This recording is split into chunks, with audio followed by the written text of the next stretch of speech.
Écoute bien cette histoire extraordinaire que j'ai entendue de la bouche de Rav Ovadia Yosef, Zecher Tzadik Bekadosh Livracha. Il y a à peu près 500 années de ça, c'était l'époque du Harizal. Le Harizal avait 36 ans lorsqu'il a quitté l'Égypte pour venir s'installer à Tzfat. Il s'est installé à Tzfat, il a fait son limoud, son étude. Et à ce moment-là, il y avait à Tzfat un très grand maître qui s'appelle Rav Chaim Vital, Zecher Tzadik Bekadosh Livracha. Et voilà que les gens ont dit à Rav Chaim Vital, qui était expert dans le Talmud, expert dans la Lacha, il avait été mousmach, il avait été intronisé Rav par Rabbi Yosef Karo, le Mechaber, et il était aussi un grand Mekoubal. On ne peut pas être un grand Mekoubal si on ne connaît pas bien tout le chasse, tout le Talmud.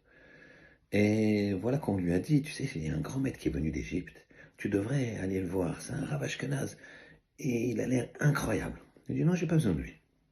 Quelques temps plus tard, le Rav Chaim Vital, il est en train d'étudier un sujet très dur dans la Kabbalah avec ses élèves, et il est bloqué. Il est bloqué, il n'arrive pas. Il leur dit, écoutez, je vais jeûner, je vais faire des jeûnes, jusqu'à ce que j'arrive à comprendre. Il fait des jeûnes, il n'arrive pas. Voilà que, un soir, il rêve. Et on lui dit, tu sais, il faut que tu ailles voir le Rav qui est venu d'Égypte. Il se réveille le matin, il dit, c'est incroyable.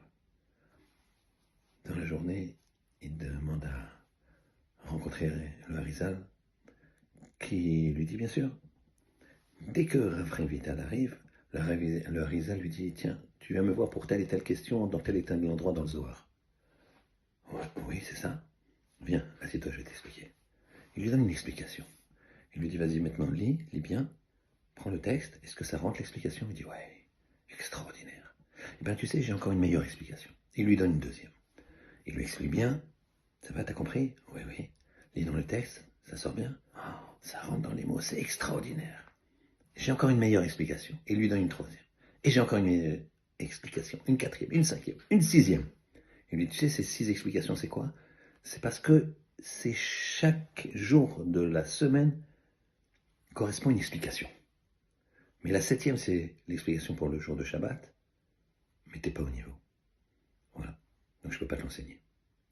Il se quitte. Rabbi Chaim Vital, il est fou de joie et en même temps brisé.